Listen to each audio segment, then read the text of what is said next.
1973년 7월 25일 이날 홍콩에선 무려 3만여 명의 추모객이 참석한 가운데 엄청난 규모로 장례식이 치러졌습니다.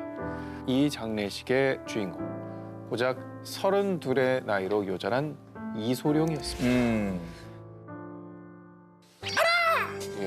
다 흉내냈었어요, 어렸을 때. 진짜. 자, 이런 괴성에 엄지로 코를 튕기는 듯한 제스처, 그리고 이소룡 하면 꼭 추억하게 되는 쌍절곤과 노란색 트레이닝복, 또 절도 있는 동작으로 상대를 단숨에 제압하는 무술 절권도로 서양의 동양 무술의 우수성을 널리 알린 주인공입니다. 넘사벽이죠. 자, 그런데 1973년 7월 20일 촬영건으로 논의 중이던 대만 출신 여배우 베티 팅페이의 집에서 두통으로 진통제를 먹고 잠시 잠을 청한 그가 갑자기 기척이 없었고 급히 응급실로 옮겨갔지만 더 손쓸 새도 없이 갑작스럽게 사망을 하고 말았던 겁니다. 그때 당시 부검 결과에서도 정확한 사인은 밝혀지지 않아 그의 죽음을 둘러싸고 온갖 추측만이 무성했는데요. 자, 그런데 말입니다. 만약 이소룡이 자신의 죽음을 일찍이 예측하고 있었다라면 믿으시겠습니까? 예측을 했다고요? 무슨 말이에요? 자, 팬들 사이에서 거의 정설처럼 전해지는 풍문에 의하면 한 저주가 이소룡을 끊임없이 괴롭혀왔다는데요. 자, 이소룡은 어린 시절 어느 날부터 이상한 꿈을 꾸게 됩니다. 내 아비는 64세 죽을 것이고 너는 그 반도 못 살 것이다. 그리고 네 아들도 너를 따라갈 것이야. 자, 계속 본인이 이런 무시무시한 꿈을 꾸자 아버지는 정말 놀라운 이야기를 이소룡에게 들려줍니다. 1929년쯤 이소룡의 할아버지 동네에 풍수지리 신동이 있었는데 이 아이가 요절을 하게 됐고 그 전에 유언 하나를 남겼다는 겁니다. 자신의 무덤 주위엔 아무도 묻어서는 안 된다라고 말이죠. 하지만 이소룡의 할아버지께서는 그 말을 무시하고 여기다 무효를 쓴 겁니다. 결국 미국으로 온 뒤 동양을 대표하는 액션 배우로 활약한 이소룡.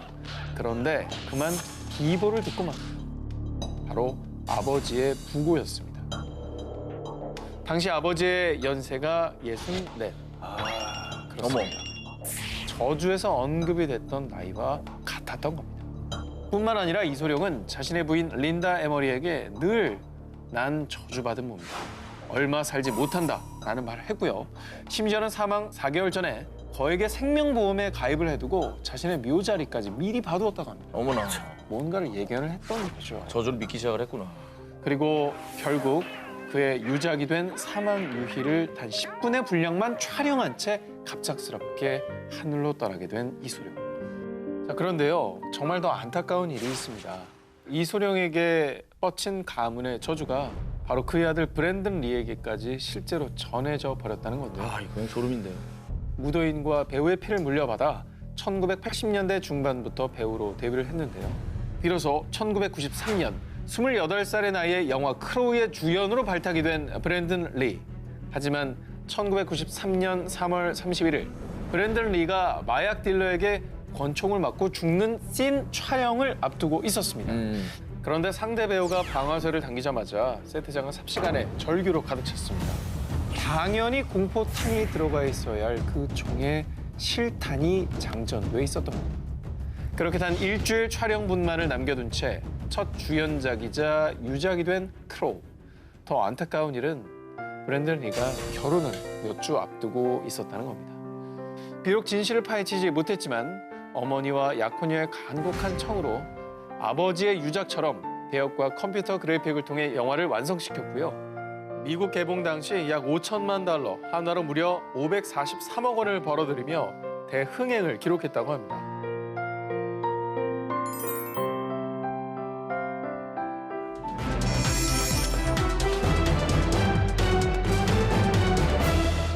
(1994년 4월 8일) 미국 시애틀의 한 마을에 무인 경보기 회사 직원이 보안 등을 달기 위해 마을을 돌고 있었습니다. 그런데 그때 한 주택의 창문을 통해 집안의 처참한 광경을 목격하게 됩니다. 자, 그가 본 것은 2층 방에 쓰러져 있는 한 남성의 사체였는데요. 조사 결과 락밴드 너바나의 리더 커트 코베인이었기 때문입니다. 정말 충격적이었습니다.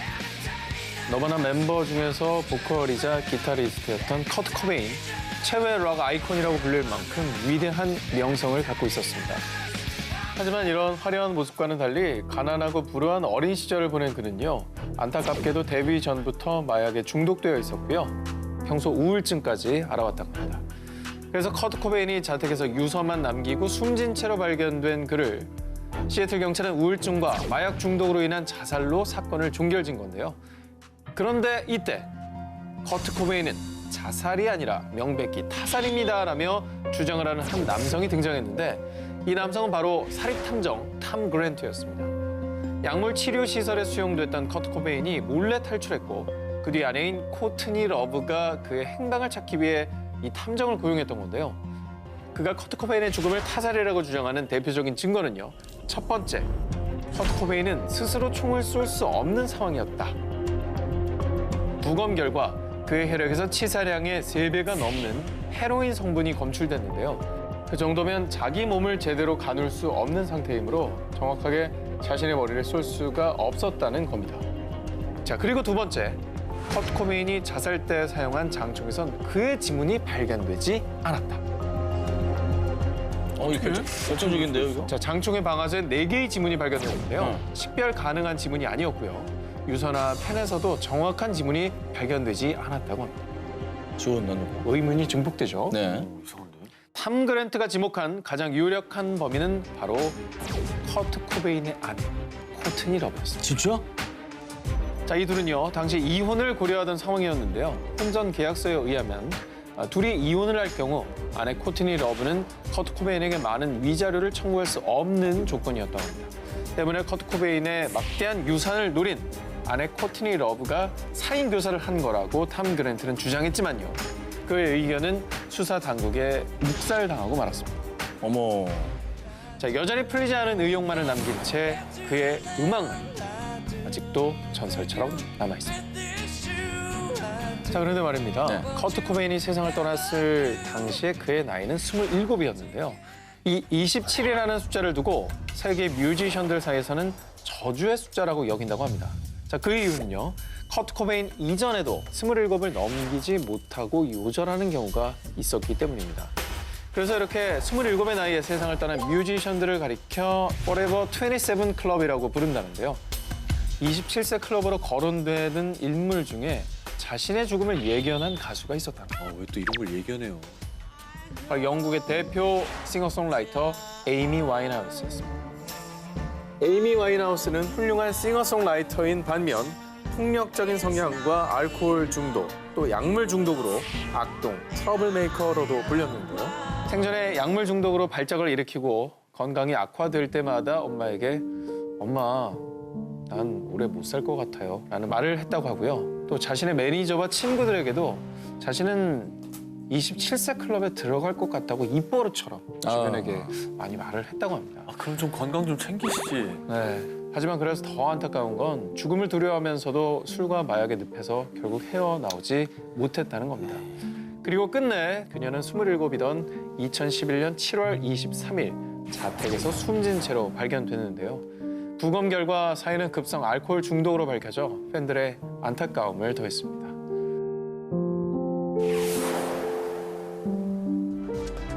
기타의 신 죽음에 얽힌 미스터리. 1970년 9월 18일 영국 런던의 한 아파트 앞으로 구급차가 몰려옵니다. 구급대원들은 곧 아파트 안에서 엄청난 양의 토사물로 뒤덮인 채 숨이 끊어진 한 남자를 발견합니다. 그는 기타의 신으로 추앙받던 뮤지션 지미 핸드릭스입니다. 평소 그는 이로 줄을 물어뜯는 파격적인 연주 기법, 기타에 불을 붙이고 때려 부수는 퍼포먼스까지 대중음악계의 연일 충격을 던지며 비틀즈, 롤링스톤즈와 어깨를 나란히 하던 스타였습니다. 그런데 지미 핸드릭스 사건에 대한 수사 진행 중 수상한 점이 속속 발견됩니다. 먼저 부검 결과 지미 핸드릭스의 몸에서 다량의 수면제 성분이 발견된 것이죠.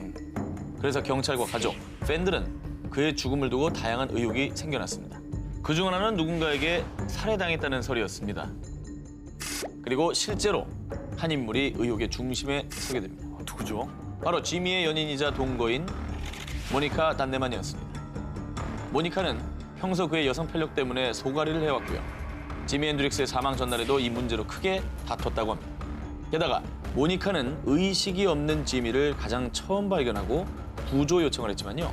막상 구급대원들이 아파트에 도착했을 때는 현장에 없었습니다. 그리고 진술도 계속 엇갈렸습니다. 이렇게 얘기하니까 되게 수상하네요. 게다가 그 이후 침묵으로 일관하던 모니카도 1996년 스스로 목숨을 끊었습니다. 그런데 지미 앤드릭스가 세상을 떠난 지 39년이 흐른 지난 2009년, 지미 앤드릭스의 사망에 대한 새로운 증언이 공개됩니다. 바로 지미 앤드릭스의 스텝이었던 제임스 라이트라는 인물이 자신의 책을 통해서 지미는 살해당했고 범인은 그의 전 매니저 마이클 제프리다라고 저격을 한 것이죠.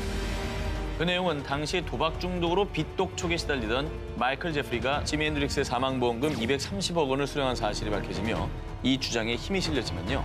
하지만 이번에도 경찰은 수사를 진행할 수가 없었습니다. 왜냐? 이 증언 속의 마이클 제프리 역시 1973년 이미 사망했기 때문이었죠. 이 사건의 무수한 의혹들은 전 세계 팬들의 그리움 속에 영원히 미제로 남아있습니다. 만우절마다 되살아나는 남자. 2003년 4월 1일 만우절. 한 남자의 사망 소식이 보도되자 전 세계 사람들은 만우절 거짓말이라며 그의 죽음을 믿지 않았는데요. 이거 진짜 거짓말인 줄 알았어요. 만우절이었기 때문에. 네.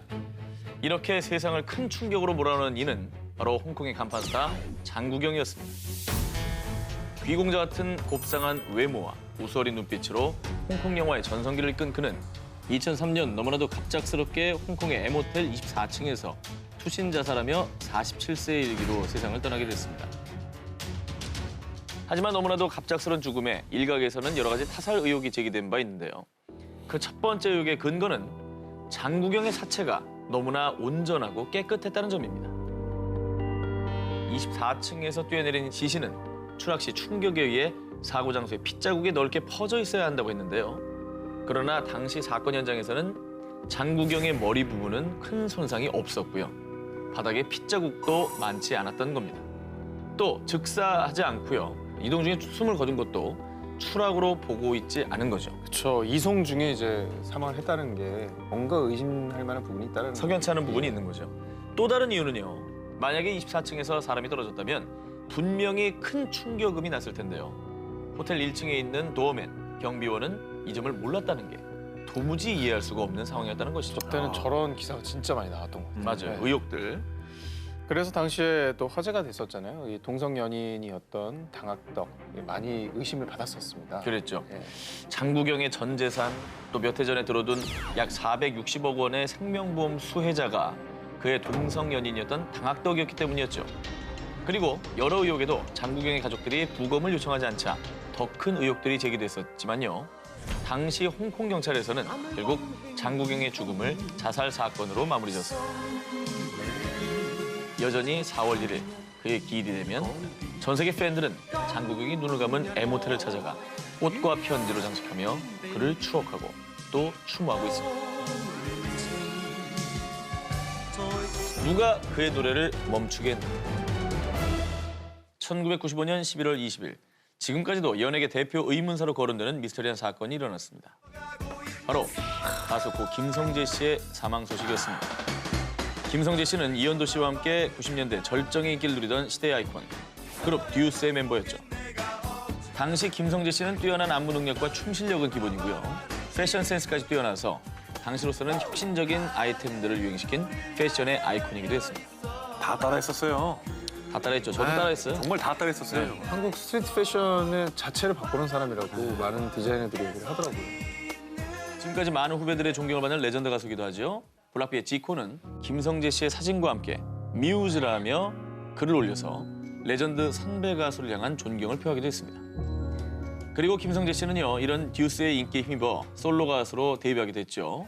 1995년 11월 19일 공중파 음악 방송에서 솔로 데뷔곡 말하자면으로 화려한 컴백 무대를 가진 뒤 바로 방송 다음 날 숙소였던 서울의 한 호텔에서 24이라는 젊은 나이에 시신으로 발견됩니다.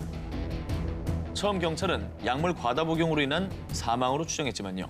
김성재 씨의 시신에서 무려 28개의 주사바늘 자국이 발견되고 국과수의 부검 결과 동물용 마취제 성분인 졸레틸 성분이 검출되면서 타살 의혹이 제기되기 시작했습니다. 그리고 결정적인 제보 하나가 이 타살설의 쐐기를 받게 되죠. 김성재 씨의 주변인 중 한 명이 동물병원에서 동물용 마취제 졸레티를 사갔고 이 사실을 비밀로 해달라고 부탁을 했다는 제보였습니다.